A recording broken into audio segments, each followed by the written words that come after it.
So welcome back to your fifth and final week of your trebuchet project. This week is all geared around creating a logo for your trebuchet. Now, once again, we've tried to be as helpful as possible by giving you a little YouTube video as a starter activity, and that is linked right here. Now, in that video, it talks you through how logos are generated, how people come up with their ideas, and how they develop and evolve into new and creative ideas. So start off by watching that.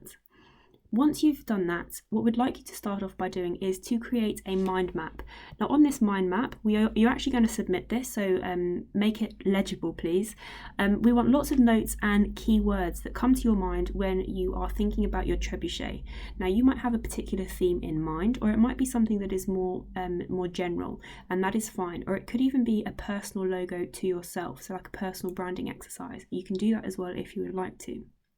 So your mind map is very personal to you. I'm expecting to see lots and lots of different responses for this project, so or for this week's worth of work, so don't worry about what other people are doing. Once you've done your mind map, start by exploring lots of different symbols or graphics that you like the look of. Have a little look online. If you have a look at logo modernism on Google, that will give you some extra ideas as well. So just have a think and find inspiration of things that you particularly identify with. Have a go at sketching those out just on your mind map somewhere. And then you can have a go at creating your own logo. And with this, all of your sort of tried and failed ideas, don't be too precious over them. We want to see how your ideas have changed and developed. So please submit everything that you have done, even if you don't think they're very good. It helps us to understand your whole thought process. There's no such thing as a bad design because it's helped you to get from one thing to the next, a little bit like stepping stones. So when you're designing your own logo, think about the font that you are using, and the font can have a massive impact on the overall feel of the product. Again, look at inspiration to help you with this. Consider the shapes and the style of the graphics that you want to use. Shapes is quite an important one because you'll have to think about where you would place your logo on your actual trebuchet. So putting a large logo onto a small section obviously isn't going to work. So consider the shape obviously and the size of the logo itself. If you do have time, it would be great if we could see some logos actually on your trebuchets, but that is only if you have time at the end of the lesson. If not, what we'd like from you obviously is your mind map and your design page or pages that you have created, please. So use pencils and colouring pencils. You might need a ruler and an eraser depending on your logos that you're actually creating. And like I've just said, that mind map and your design pages should be submitted as your team's assignment, please. Now I have just got a few ideas here just to show you or to talk through with you. I really like this first image here where you've got the 12 months of logos that they call it. These look quite quick drawings that they've come up with, but they're all quite different. You can see there's a very clear theme, like it's quite bold, it's quite angular, but he's come up with a variety of different designs, but they've been drawn really quickly just to get the ideas down, and that's something that I find quite exciting with this whole process. Very different to this second image that we've got on the top right. Very, very precise. Now obviously these are different styles of drawings. You might fall into the more precise category, or you might fall into the more rough and ready, and that's fine. You have to find your own style. But what I don't want you to do is to spend too much time being super precise and accurate and run out of time to create your a really amazing final design for your logo. So just something to bear in mind there.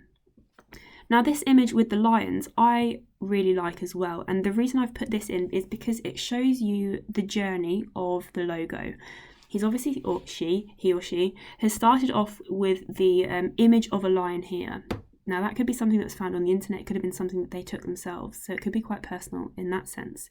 They've then obviously gone to try and just convert it into a simple black and white image, and they've then picked out the key shadow and highlights and just stuck with a very monochromatic design there.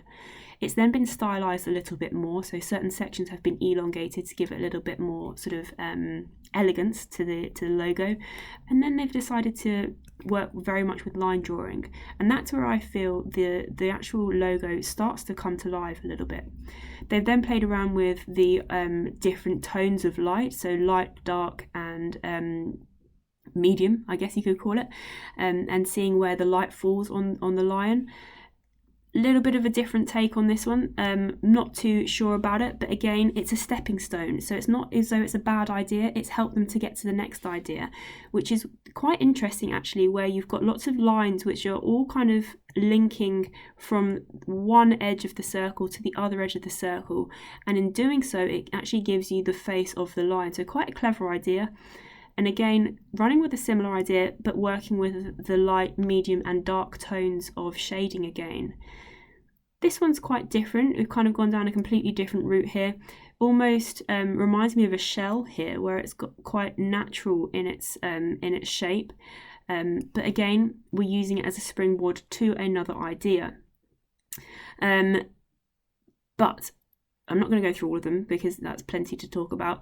What we come up with is a really clean, simple idea.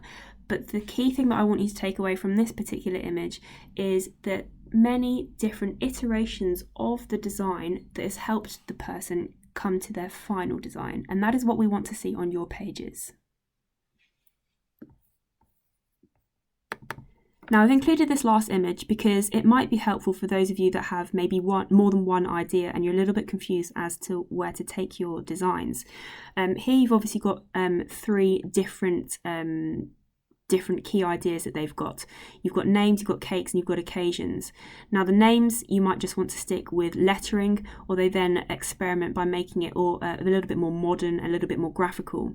Cakes, you almost got like a graphical representation there, almost like a pie chart, moving into more of an actual product view at the end.